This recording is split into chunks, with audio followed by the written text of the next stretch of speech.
নিয়ে নিয়েছি বাটা মাছ। আজকে রান্না করব বাটা মাছ। যেমন পরিষ্কার করে ধুয়েও নিয়েছি। এখন হলুদ লবণ দিয়ে মাখিয়ে নিলাম। নিয়ে নিলাম 1 চামচ পরিমাণ হলুদ,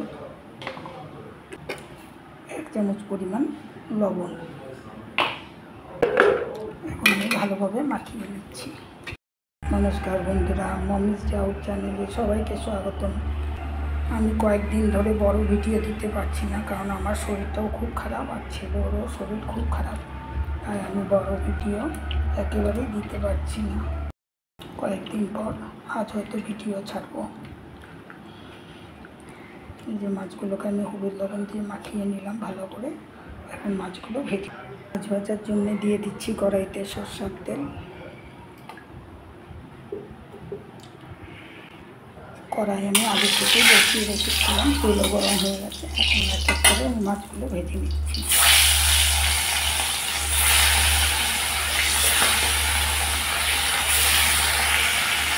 মাছগুলোর আমি 2 পিস ভালো করে ভেজে নিয়েছি। এখন ঠিক পাচ্ছি বাকি এই যে আমি 4টে মাছ ভেজে নিলাম, বাকি মাছগুলো আমি একইভাবে ভেজে নেব। মাছ ভাজার সাথে সাথে আমি মশলাটাও করে নিচ্ছি। নিয়ে নিয়েছি 4টে টমেটো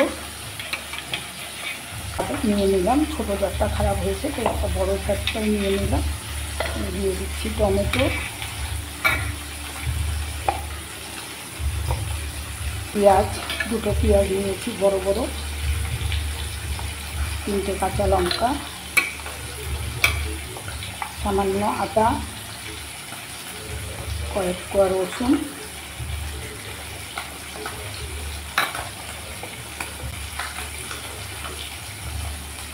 এখন মিক্সিতে পেস্ট করে নেব। এদিকে আমি মাছগুলো ভেজে নিচ্ছি। মাছগুলো আমি ভেজে নিলাম। কয়েকটা মাছ আমি রান্না করব, বাকি মাছগুলো তুলে রাখলাম। মাছ ভাজা তেলের উপরে এখানে আমি 3 চামচ তেল নিয়েছি, সরষের তেল দিয়ে দিলাম। দিয়ে দিচ্ছি কালো জিরা ফোড়ন। মিডিয়াম সাইজের আলু নিয়েছি, আলুগুলোকে আমি পাতলা পাতলা করে কেটে নিয়েছি, দিয়ে দিচ্ছি।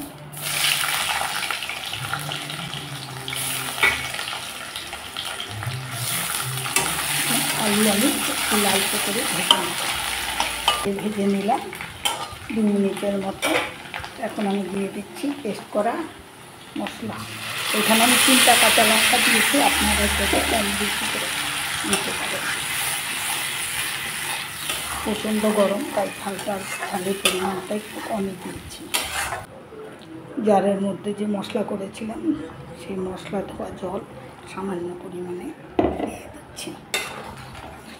দিয়ে দিচ্ছি 1 চামচ পরিমাণ হলুদ গুঁড়া,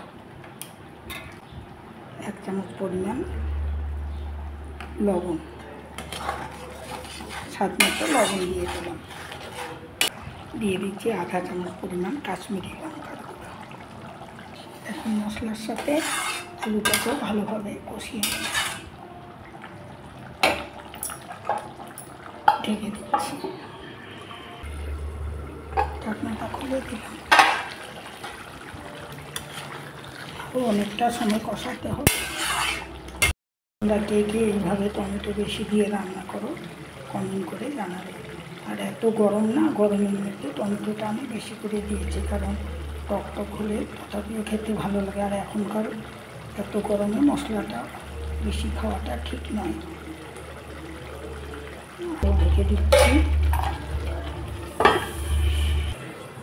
ঢাকনা খুলে দিলাম।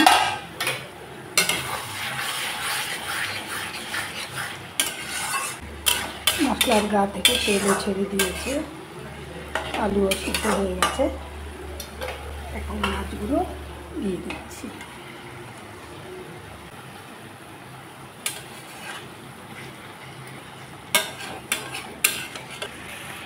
আমার এই রান্নাটা দিয়ে যেখান থেকেই দেখছো, যদি একটু হলেও ভালো লেগে থাকে একটা লাইক শেয়ার করে দিও, বন্ধু বান্ধবের মধ্যে শেয়ার করে দিও, আর কমেন্ট করে জানিও রান্নাটা কেমন লাগলো। দিয়ে দিচ্ছি জল, খুব একটা ঝোল রাখবো না, তাই আমি জলটা পরিমাণ মতো দিয়ে দিলাম।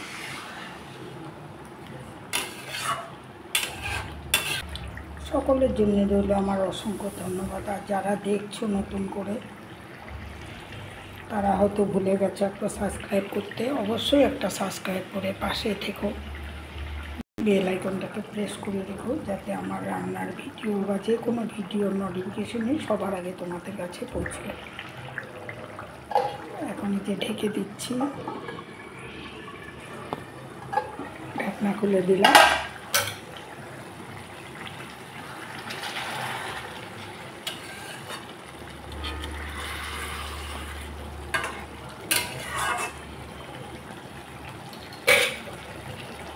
দিচ্ছি ধনে পাতা,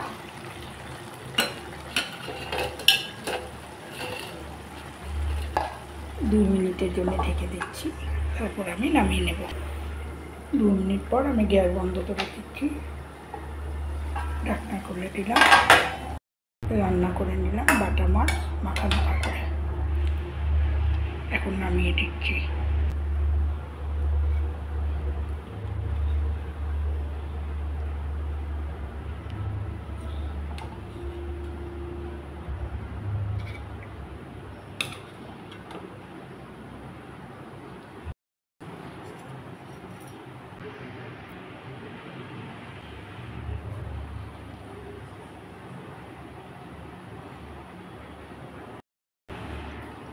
তাহলে আজ এই পর্যন্ত, সবাই ভালো থাকো, সুস্থ থাকো।